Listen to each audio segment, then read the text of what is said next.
sorry, with all my blabbing back there, I didn't even realise that the video had cut off. So yeah, Sylvia Plath.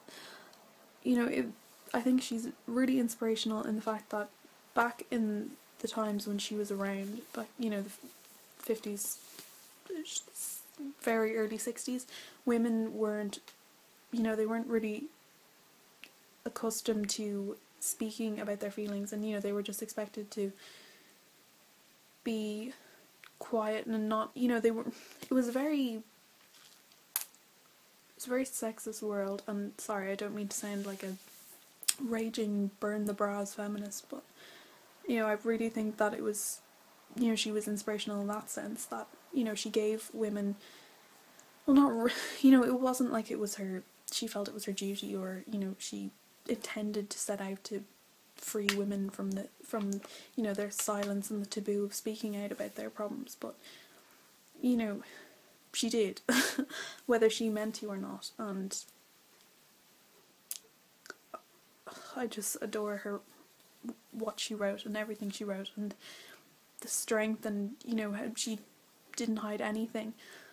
I really like that about her. So I don't know about a role model, seeing as she, you know, stuck her head in an oven, but still adore her. So I think she's probably the closest thing I might have, you know, I may have to a role model, but other than that I don't really have anyone else. Did you hear my throat? Oh my god, I'm so sorry. What kind of shoes do you like? Sorry, I couldn't read that. Flats. I hate heels. It's not that I can't walk in them, they're uncomfortable, I don't like them. I just prefer flat shoes. Ballerina pumps, brogues, Converse, that kind of thing. Doc Martens. Yeah, but mainly I just wear flats, and yeah. What are your favourite things to smell like? Perfume, lotions, whatever. I love sweet smells. Hate naturey kind of smells, but sweet, girly, soapy, cosmetic-y smells, I love that. I love the smell of like stage makeup and pan stick and all that, though. The thought of putting on my face makes my pores scream in horror. Soap and Glory, everything in their range is, oh, it's just a feast for the nose. It is so lovely. That is my ideal smell. That is what I like to smell like. It kind of complements Mademoiselle by Chanel, which I adore. I don't think I'd ever mature onto Chanel No. 5. I can't get enough of it. I mean, I go into Boots all the time, like I did today, and I just squirt myself with, sorry, spritz I should say, squirt sounds naughty. I just cover myself in it, and then I get to go home and my clothes smell like it. Well, not this, which I don't know why I smelled that, because this wasn't what I was wearing, but, you know, then my clothes smell like Mademoiselle until I wash them next, and until I can afford a new bottle. That is what I do. I go to Boots and steal their testers. So yeah, that is what I like to smell like. Sorry for being fantastically creepy. I just love you, your fashion blog, and I'm nosy. That is okay, because I am naturally a nosy creature too, and thank you very much. How much do you currently weigh? Right. If I wanted to embarrass myself like this, I would run around naked and let the world see the horror that lurks underneath my clothes. But I'm not going to do that, because I already have the misfortune of living in this body. I'm not going to let everyone else see the bits that they can't see, which they can't see for a reason. Yeah, until I'm happy with the number, I'm not going to be sharing it with anyone. Also, I don't actually know, because I don't have a scales. My mum got rid of it. I don't know if she threw it out or if it's hidden in the attic, which I'd say it is. The only time I really get to check is at my nana's, and I haven't been to her house in a few weeks, so yeah. Can you recommend any good books to read during 6th year? Thank you. Honestly, I don't know if I'll get the chance to read much in 6th year because I will be loaded with work, and I'll have to focus on obviously the books that I'm doing for English in 6th year. Like, we're doing Purple Hibiscus, Macbeth, which is play, another book I know, but we're doing Sive, which is a play as well by John B. Keane, and I don't think we're doing any more books than that.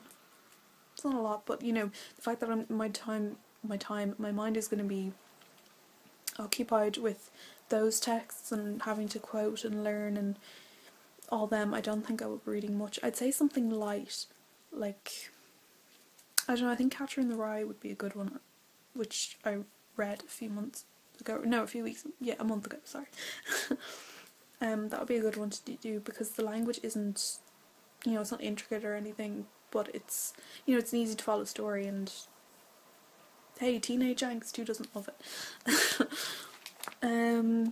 So yeah, that's probably it. I'd say go for something with the light language and not too intricate a story either.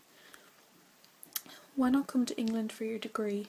The reason I cannot is money. My mother would not allow it because she fears me being alone in the big bad world by myself. It'd just be, as much as I would love to, because I aspire to move to London, generic, there would be so much more opportunities for me over in England, which is probably the reason I'm going to flee there when I get to fly the nest, but at the moment it's not really an option. I don't have much money in my bank account or anything like that. I just wouldn't have enough to sustain a life over there. As much as I would love to, I really would love to. You have no idea. Just get me out of this hellhole. I'm joking. Was your boyfriend aware of your anorexia? He was probably I think he was the only person that I admitted to that I might have a problem, and this was pretty soon to when I was diagnosed, like a week or two before. It was kind of selfish of me, really. I think subconsciously I might have been, because I knew that I was a terrible girlfriend and I knew that it was kind of coming to an end, and maybe I said it to try, as a, I hate saying this, but maybe as a way to try and get him to prevent him from breaking up or getting tired of me, which he must have already been, because I would be if I went out with me. I told him, and it's obviously a very difficult situation for anyone to suddenly be burdened with, and that's exactly what I did to him, so I don't think I'll forgive myself for that. What was the response from the guys you know about anorexia, e.g. awkward? Well, I didn't really talk too much of them about it. I think I've talked to two guys about it.